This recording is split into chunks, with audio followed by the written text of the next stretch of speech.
Want to keep your website visitors hooked and exploring more of your valuable content?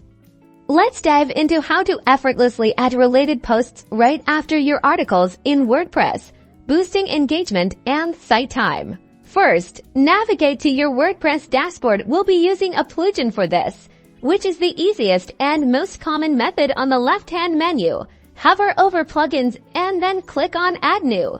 In the search bar at the top right of the plugin screen, type in related posts. You'll see a list of various plugins that can achieve this. We're looking for a well-rated and recently updated option. For this demonstration, let's select a popular and reliable plugin like yet another related posts plugin or a similar highly rated alternative. Click the Install Now button next to your chosen plugin.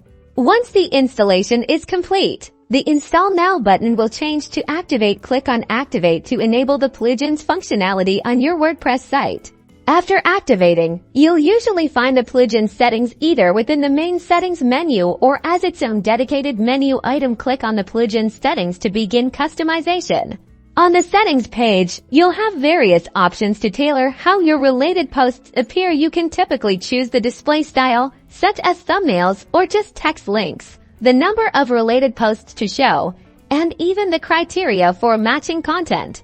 Play around with these settings until you achieve the look and feel you desire. Most plugins offer a live preview, or you can simply save your changes and check out one of your blog posts on your website's front end. And there you have it. You should now see a section displaying related posts automatically added after the content of your blog posts, encouraging visitors to delve deeper into your website.